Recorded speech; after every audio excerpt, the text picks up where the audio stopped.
Hello and welcome to your JA program called JA Our Region. My name is Robin Dunivan and I'm looking forward to going through session 3 with you today. I'm the Vice President of Workforce Optimization for the Consumer and Business Banking Operations Division of U.S. Bank. I have teams all across the country and I live here in Owensboro, Kentucky. My teams are responsible for our site strategy. This is our physical footprint. We look at the space we have, how many people we have, and where they should sit, and how much space that we need to do that.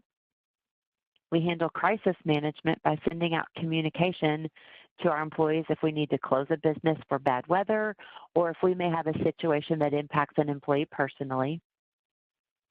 We work with business lines developing automated scorecards so that we can give performance information to our managers on a timely basis, so those managers can have performance conversations with our employees and let them know how they're doing.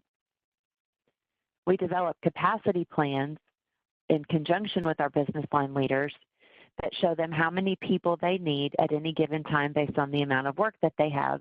And our volumes can change from time to time, so we're always looking at the volume of work, how long it takes to do the work, and how many people that we need to do that. We do leadership development for our managers so that they have the opportunity to grow and develop in their careers and become better leaders. We coordinate and provide employees with engagement, always looking for different opportunities, ways that we can recognize them for the great work that they're doing and give them activities to do so that they can connect with their coworkers. And we coordinate the community engagement events that allow us to partner with our communities, opportunities like this with Junior Achievement, so that we can partner with them and provide educational opportunities for you in your financial wellness. Today, we're going to learn about the regions we live in, what impact entrepreneurs have on a region, and what traits are common to be a successful entrepreneur.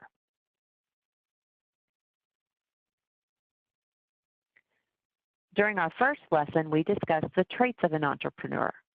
We talked about how with time and practice, you can strengthen entrepreneurial traits within yourself.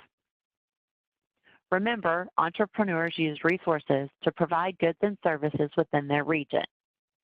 Entrepreneurs have all different qualities and talents, but there are a few characteristics common among successful entrepreneurs.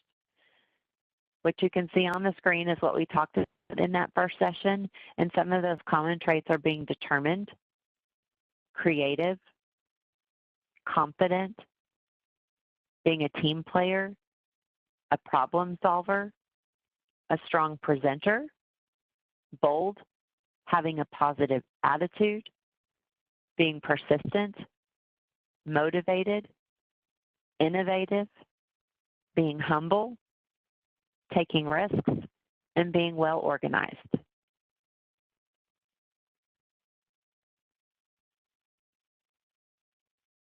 Is it important for a business to make money?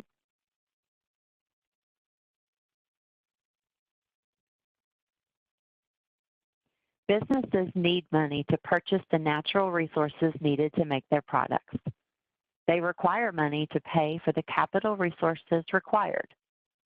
Examples might be the buildings that they use to display and sell their products, or the equipment and machines used to make the products.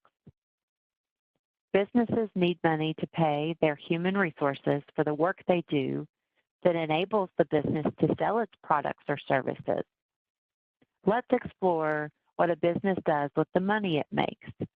For entrepreneurs to have the best chance to be successful, they must understand these 6 business impacts. The first is advertising. Advertising is persuading customers to buy a good or service. You see advertisements in the form of commercials on TV, printed ads in newspapers and magazines, pop-up ads on your computer, and banners on your cell phone, just to name a few.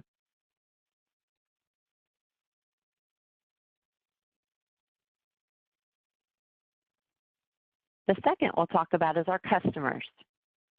A customer is a person who buys something. Without customers, businesses don't have someone to purchase the goods or services they're trying to sell.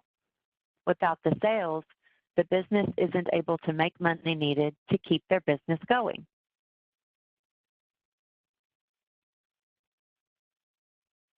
Next is expenses. An expense is money spent on something. Businesses have to pay for expenses like utilities that include the electricity and water they need to either make their product or sell their product in their stores. They purchase cleaning supplies, office supplies like copy paper, pens, pencils, Post-it notes. They have to purchase insurance for protection against accidents or theft in their business. Expenses are different for different types of businesses, but all businesses have many different expenses.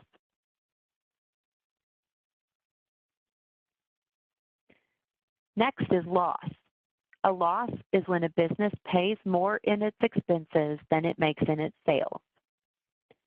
If a business prices their products too low, they may spend more to make the products than they receive in the sales. They must consider the whole cost of making a product, not just the natural resources or materials they need. They should consider all expenses that include capital and human resources, as well as the natural resources.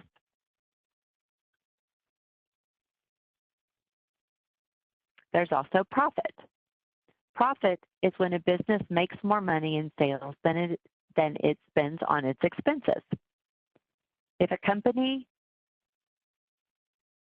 oops, I think I lost here. Let me share my screen again.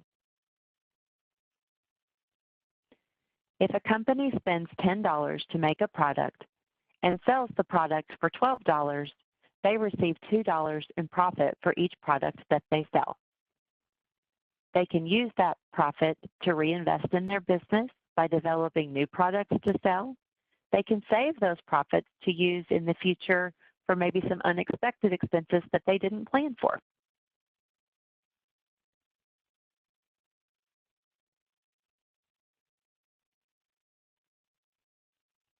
Last is revenue. Revenue is the money that you earn from the sales that you make. So let's review. First, thank you for your participation today. Remember, a business must make money and have more revenue than expense to be successful. We'll see you in our next session together. Next, you'll get to complete an activity that helps you review today's session. Thank you.